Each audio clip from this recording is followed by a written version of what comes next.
Las opiniones vertidas en este espacio son de exclusiva responsabilidad de sus participantes. Diálogo con quienes hacen noticia. Vamos a hablar de la política petrolera. ¿Cómo cumplir? ¿De qué manera se lo puede hacer esa meta de 1 millón de barriles de petróleo diarios? Y para eso saludamos a Vladimir Cerón, el expresidente de la Coalición Petrolera Energética. Le vamos a, en primer lugar, pedir que nos cuente de qué se trata esta Coalición Petrolera Energética, quiénes la conforman y cuáles son los objetivos que se han propuesto un grupo de ecuatorianos y profesionales en el área. Muy buenos días, el país le escucha. Estimado Gonzalo, buenos días, muchas gracias por la invitación. Saludos a todos, a la amplia audiencia de Radio Quito. La Coalición Petrolera efectivamente es un grupo, digamos, de profesionales amplio de 3.500 más o menos. Nos hemos autoconvocado de acuerdo a lo que indica la Constitución, pues efectivamente hemos venido trabajando de hace, como digo, unos 2 años atrás. Hemos preparado un plan quinquenal que lo habíamos pasado al señor Guillermo Lasso hace 1 año, cuando estaba de candidato. Después lo hizo parte de su campaña y ahora lo ha hecho parte de su gobierno, a lo cual le felicitamos. En este plan nosotros estamos proponiendo por lo menos 16 proyectos con los cuales es posible duplicar la producción del 500,000 actualmente a 1 millón de barriles. Bueno, esta es una meta que parece ambiciosa, que no se la hace de la noche a la mañana, tiene que ser paulatina, que requiere recursos, tecnología y por supuesto todos los parámetros para respetar a la naturaleza y al entorno social de los sectores donde la extracción petrolera se hace de modo intenso. ¿Cómo combinar todo esto frente a la necesidad del cumplimiento de la meta para la economía del país, pero con estos otros atributos que debe tener la extracción petrolera? Por favor. Correcto. Adicionalmente, pues nosotros como profesionales, exponentes también de la sociedad civil ecuatoriana, hemos visto que la industria petrolera ha ido decayendo tremendamente, ¿sí?, por tanta corrupción que ha habido en los gobiernos anteriores, estos 15 años que ha mantenido en 500,000 de barriles. Sin embargo, los recursos que el gobierno nacional ha invertido, especialmente, por ejemplo, en la ex Petro Amazonas, han sido enormes. Incluso se habían multiplicado hasta por 8 veces en la parte económica, pero en la parte de producción no. Tomemos en cuenta que desde el año pasado hasta este año ha bajado la producción de la Petroecuador en 40,000 barriles de petróleo por día. Es una cantidad enorme. Esto quiere decir, incluso un asesor del ex ministro anterior indicó de que tocaba importar crudo para pagar la deuda externa, que estamos en petróleo también incurridos en lo que es para pagar Petrochina, Petrotailandia, etcétera, preventas que están al 2026-2024. Entonces, con esos antecedentes nosotros hemos analizado seriamente, porque somos, como le decía, un grupo de profesionales de mucha experiencia, que obviamente no hemos estado participando en estos gobiernos, y también hay gente profesionales en el exterior que han venido manejando compañías extranjeras y todos ecuatorianos, y también toda esa juventud que también es parte de la coalición. Bien, en este proyecto nosotros efectivamente hemos identificado 16 proyectos que son posibles explotarlos o desarrollarlos con inversión extranjera, más o menos 12,000 millones de dólares, con una posibilidad de generar 250,000 plazas de trabajo nuevas, hasta 1 millón de plazas de trabajo en forma indirecta, y un ingreso directo al fisco, o sea, ya descontando costos, gastos y la inversión misma de alrededor de 25,000 millones de dólares, con lo cual se piensa apoyar directamente a la educación, a la salud, a la agricultura, al turismo y a toda esa juventud que se emprende, ¿no es cierto?, en sus diferentes negocios. En la parte ambiental, Nosotros efectivamente hoy por hoy la industria petrolera tiene un altísimo nivel técnico, científico, tecnológico, con lo cual, por decir algo, en un área tan pequeña como el área de un estadio, ahí se pueden perforar sobre los 40 pozos. O sea, eso representa un área, digamos, dentro de un bloque petrolero, el 0.02% puede ser, por decir algo. O sea, áreas muy pequeñas. Hoy por hoy, gracias a Dios, existe ya esta tecnología. Es lo que nosotros estamos pidiendo al señor presidente de la República, de que se firmen contratos de participación en los cuales, a través de este modelo, las compañías tengan la opción de pedir financiamiento internacional, que vengan con músculo económico, técnico, tecnológico y científico. Recordemos, estimado Gonzalo, que en estos 50 años se ha producido solamente el 12% del petróleo que existe en el Ecuador. El 88% está bajo tierra. ¿Qué quiere decir eso? Que obviamente la forma de administrar, la forma de llevar la política petrolera ha sido totalmente doméstica. Recordemos que países desarrollados han llevado a la explotación el factor de recobre hasta el 50%, 70%. Nosotros nos hemos quedado en 50 años en el 12%. Entonces hay muchos elementos en los cuales, digamos, el Ecuador tiene que aprovechar en estos 20 años que le queda, porque ya vienen las energías limpias para los años 2040-2050, en donde un barril de petróleo no tendrá ningún valor. El Ecuador se queda con una deuda externa de 70.000 millones de dólares, un déficit de 8.600 millones de dólares por año. ¿Con qué va a pagar el pueblo ecuatoriano? Nosotros lo que queremos es que se administre adecuadamente, se explote racionalmente, se apoye económicamente a los pueblos de donde viene el petróleo, donde se industrialice el petróleo, donde la gente lo necesita para su desarrollo personal, humano. Eso es lo que nosotros queremos, que se siembre el petróleo por fin en territorio nacional. Ya no queremos tanta corrupción, ya no queremos nada de eso. Queremos ir a la producción seria, a la administración seria, y que finalmente, después de la época petrolera, se quede desarrollado el Ecuador con infraestructura, con educación, con una buena salud para todo el pueblo ecuatoriano. Eso es lo que nosotros estamos luchando. Es una lucha que ya lo venimos haciendo desde 2 años atrás, en la parte ya, digamos, social, lo venimos haciendo desde 10 años atrás. Entonces, es un compromiso del sector petrolero, y pedimos al resto de personal y al resto de petroleros, que no solamente son ingenieros petroleros, sino que son de todas las disciplinas, ingenieros mecánicos, civiles, administradores, técnicos en todas las áreas, y al mismo pueblo que nos ha venido ayudando en la parte petrolera, la gente la gente que nos hace la cuestión de la cuadrilla, la gente que nos da de comer en el restaurante, etcétera, etcétera. Toda esta gente ha venido apoyando, y hoy por hoy, lamentablemente, la industria está hacia abajo. Toda esa gente en el Lago Agrio, Auca, Cononaco, etcétera, que nos han venido apoyando, ahora están sin trabajo. Muchos profesionales de todas las áreas están sin trabajo. Entonces, esa es nuestra preocupación. Nosotros queremos definitivamente que ya la industria, ahora o nunca, vamos a la explotación, pero 180 grados al norte. Lo que se ha venido...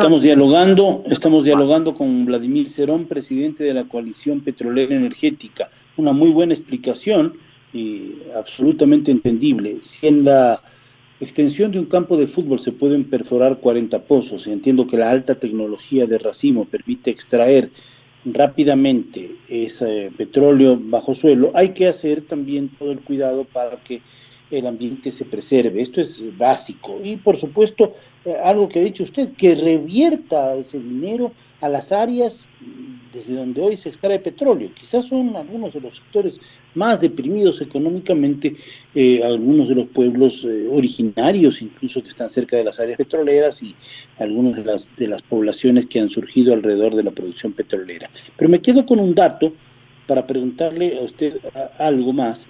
es esto: el 88% del petróleo está bajo tierra, el 12% apenas lo hemos aprovechado.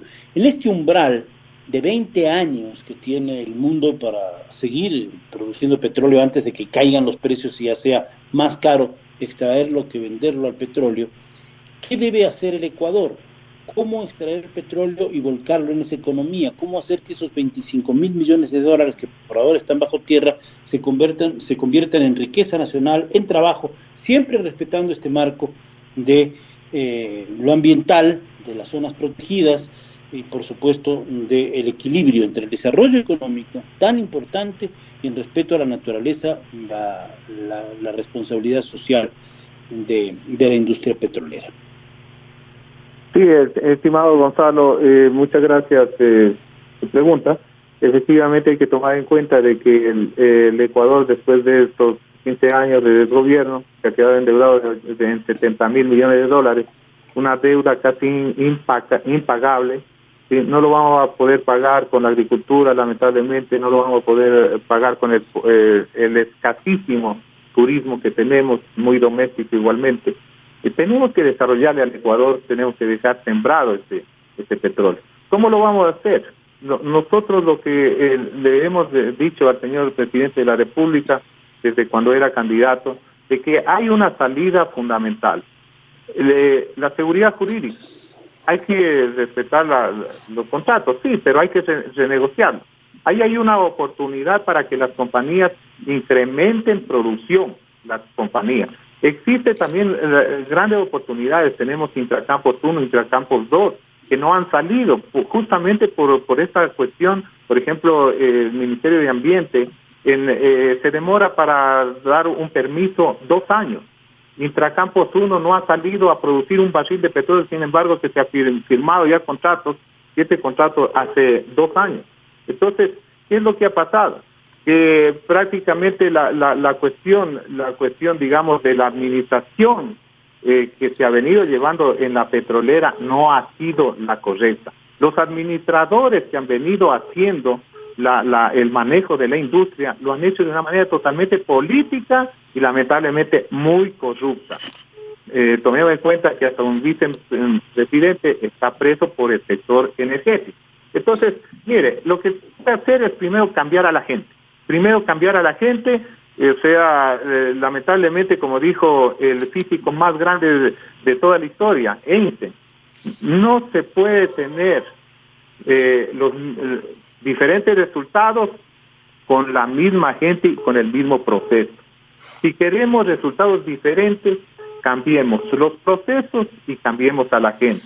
Entonces, ese es un punto fundamental. O sea, la empresa no le hace el edificio, no le hace el proceso, la máquina, el campo, le hace la gente. Lo que la gente está pensando en mente, eso lo va a ejecutar. Entonces, ese es el primer punto. El segundo punto es traer inversión extranjera, ¿sí?, para que firmen acá contrato de participación en un modelo económico totalmente equilibrado. Para eso es importante tener un grupo ecuatoriano que entienda el problema, que entienda la solución y se siente a una mesa a negociar por el país, ¿sí? Pero también tiene que haber ese punto de equilibrio que la contratista también tiene que ganar. En este modelo de contratación le permite a la contratista, ¿sí?, pedir incluso financiamiento internacional a bajo costo. Esa inversión viene acá al Ecuador, dinamiza la economía, tenemos trabajo para todos. Nosotros estamos estimando 250.000 plazas de trabajo de forma directa y hasta 1 millón de plazas de trabajo de forma indirecta, sin olvidarnos de los otros polos o de la cadena de valor, que es la parte de transporte y la parte de destinación, la parte de comercio internacional y la parte de la venta de productos limpios para resolver el problema nacional de consumidores, gasolina, diésel, gas, etcétera, etcétera. No es posible que un país petrolero esté subiendo el costo de la gasolina. Debería de estar bajando el precio de la gasolina para ir apoyando a toda la sociedad ecuatoriana.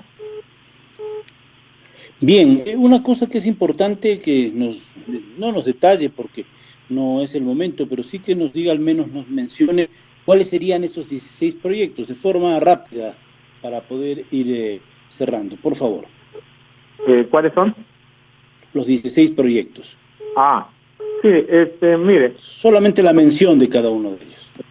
El primer proyecto sería una optimización de los campos maduros, Tacha, Xufindi, Auca Libertador, Yuturi. El segundo es, ahí tendríamos un incremento directo de 50.000 barriles de petróleo por día. Ahí tenemos una optimización de los campos de las compañías cerradas, que tiene que, digamos, de las compañías privadas, que tiene que optimizar al menos unos 50.000 barriles de petróleo por día, y ahí tenemos otro desarrollo de los campos Cuyabeno, Farfán, Cofán. Más o menos eso nos apoyaría con unos 35.000 barriles de petróleo por día. Un proyecto muy importante, que es el desarrollo del Ispingo, del IPT, que nos generaría alrededor de 170.000 barriles de petróleo por día. Otro proyecto fundamental es el desarrollo de Imuya Pauquil, alrededor de 50.000 barriles de petróleo por día. Ahí tenemos el desarrollo de los campos en el sur de Oriente, el bloque 86, más o menos estimamos en 35.000 barriles de petróleo por día. Otro proyecto fundamental, el desarrollo de los bloques 84, 85, 87, más o menos está en 17.000 barriles de petróleo por día. Intracampos 1, tenemos alrededor de 40.000 barriles de petróleo por día. Intracampos 2, lo tenemos alrededor de 40.000 barriles de petróleo por día. El gas del Golfo y el gas asociados del Oriente, más o menos eso lo tenemos en 18.000 barriles de petróleo por día. Pungarayacu, un gran campo que lamentablemente no se ha avanzado en explotación, se va a quedar prácticamente el campo más grande del Ecuador sin haber producido un barril de petróleo, en 12.000 barriles de petróleo por día. Tenemos ahí también el Pie de Mote, el Mirador y otros proyectos, más o menos eso está alrededor de unos 55.000 barriles de petróleo por día. También tenemos el Precretácico, que inicialmente nosotros le ponemos 8.000 barriles de petróleo por día. Recuperación de pozos cerrados, más o menos lo tenemos en 50.000 barriles de petróleo por día, de una manera inmediata ya, se lo puede ya haber hecho en estos días, y ya debe de avanzarse en esa actividad. Seguimos con el otro proyecto, un fracking general, más o menos 20.000 barriles de petróleo por día. Y finalmente, recuperación mejorada y EOR en los principales campos maduros del Ecuador, más o menos 50.000 barriles de petróleo por día. Eso nos generaría alrededor de los 5 años, que es nuestro proyecto quinquenal, 700.000 barriles de petróleo por día. Con la declinación nos quedaríamos a lo largo de los 5 años en 500.000 de barriles de petróleo por día, más la responsabilidad de la Petroecuador de sostener su 500.000 de barriles. Tendríamos fácilmente el 1.000.000 de barriles de petróleo por día, que es la meta, que el señor presidente lo ha dicho, que el ministro tiene que cumplirlo, y que realmente nosotros estamos muy atentos de que ese ofrecimiento en campaña que fue del presidente de la República, y que ahora lo ha dicho y lo ha indicado en CNN, pues ahora se lo cumple. Nosotros estamos haciendo seguimiento día a día de la actividad y del cumplimiento del decreto ejecutivo 95. Muy brevemente, en homenaje al tiempo, ¿a qué atribuye que durante todos estos años la producción petrolera, tanto privada cuanto de Petroecuador, del Estado, no haya subido de los 500.000 barriles? ¿Qué ha pasado para que no hayamos salido de esa cifra, cuando Colombia, por ejemplo, nos superó hace rato ya? Por supuesto, ese también es un buen ejemplo de lo que pues Colombia, año 2003, con la mitad de reserva del Ecuador, avanzó a 1.000.000 de barriles. Lo mismo México, ¿no? Con similares reservas del Ecuador, triplicó la producción del Ecuador. ¿Qué ha pasado con el Ecuador? El Ecuador lamentablemente se ha sometido en la industria petrolera, el sector petrolero, que es el sector más rico del Ecuador, como empresa, etcétera, como sector. se ha sumergido en mucha corrupción. Punto uno. Los gobiernos de turno le han cogido como caja chica. O sea, todo lo que produce la petrolera no se reinvierte y va directo al Ministerio de Economía, y desde el Ministerio de Economía se le da gota a gota a la petrolera. Pero bueno, el problema es un poco más complejo, ¿no? Porque también en el tiempo del correísmo sí se le ingresó el año 2013, 2014. Petro Amazonas manejaba más de 4.000 millones de dólares anuales. O sea, una cantidad enorme de recursos. Recordemos de que en estos últimos años la petrolera recibió más de 40.000 millones de dólares. ¿Cuánto petróleo incrementó? Cero. Lamentablemente, por eso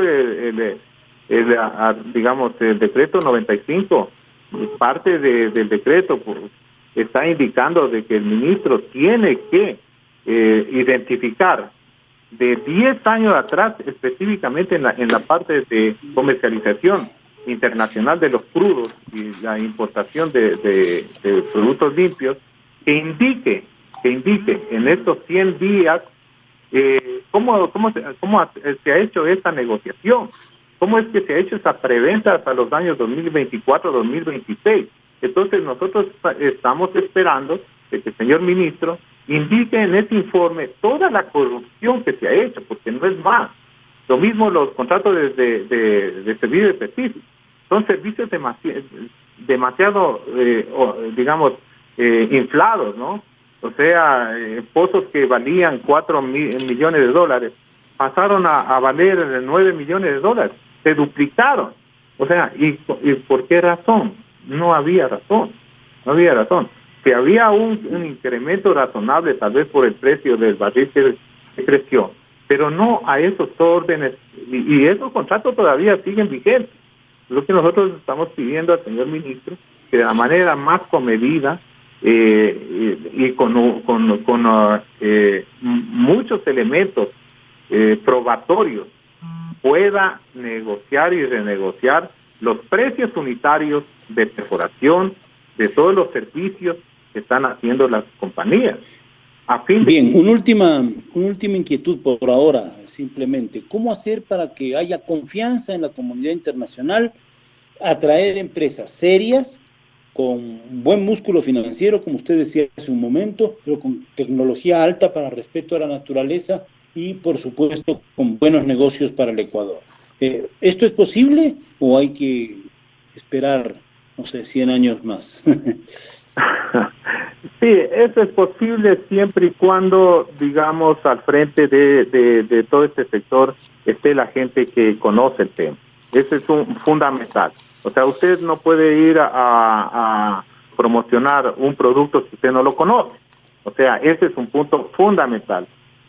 Segundo, tiene que tener la información técnica adecuada, ¿no? Sabemos de que hay información, pero imagínese que en el Ecuador no existe todavía un laboratorio de ciencia y tecnología para manejar la industria petrolera, ¿sí?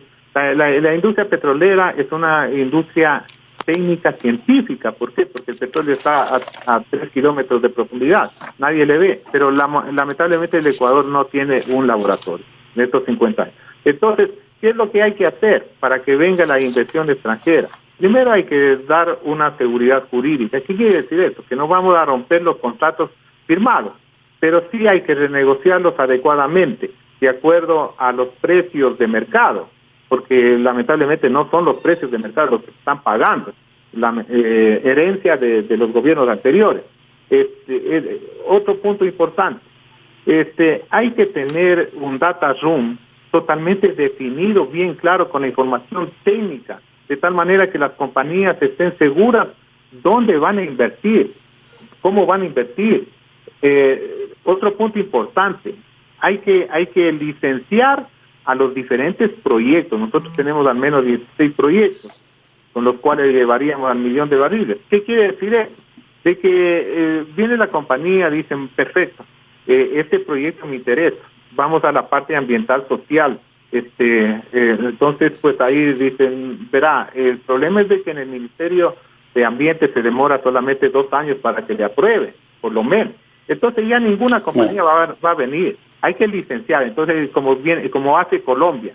Colombia está saliendo a la ronda 32 con 29 proyectos, 9 de gas, 19 de petróleo.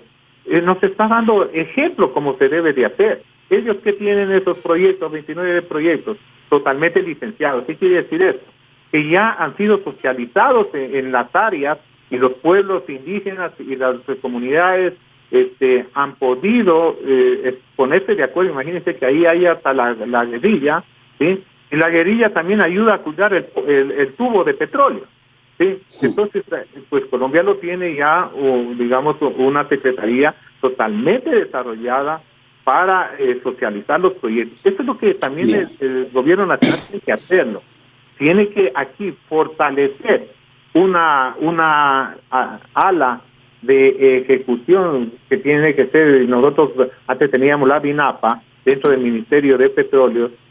Tiene que hacer una situación algo así, una agencia o una secretaría directamente que vaya a resolver los problemas y vaya a socializar y vaya a resolver la parte social y proyectos sustentables para que el ser humano, que de donde viene la industria petrolera, viene la producción, se sienta parte tienen que ser socios de esta actividad. Nosotros, eso es lo que nosotros estamos recomendando, de que hay que tomar el modelo colombiano. Entonces, ahí sí, pues viene la inversión. Dices, bueno, yo no voy a hacerme cargo de problemas sociales, invierto mi dinero, bueno, un buen modelo de económico de que me va a dar una tranquilidad económica, una estabilidad económica y también para el Estado, ¿no es cierto? Entonces, bueno, ahí sí viene la inversión extranjera. Que nos vean a nosotros como gente de que sí entendemos la industria, que sí podemos negociar, que sí podemos manejar el medio ambiente, que la gente ecuatoriana está apoyando esta gran situación para el desarrollo del Ecuador. Entonces, bien, queremos agradecer, terminamos nuestro tiempo. Vladimir Cerón, el presidente de la Coalición Petrolera Energética. Muchas gracias por estar aquí en Radio Quito Platinum FM Ecuador Radio. Un buen día. Sí, muchas gracias y específicamente nosotros queremos decirle al señor presidente y al señor ministro de que vayamos adelante por el 1.000.000 de barriles, ahora o nunca, porque en 20 años ya lamentablemente nos quedaremos con el petróleo abajo. Bien. Y galopando la pobreza en el territorio nacional. Muchísimas gracias a todos, muchísimas gracias a la radio, ¿no? A ustedes, estimados. Muy gentil, muy buenos días.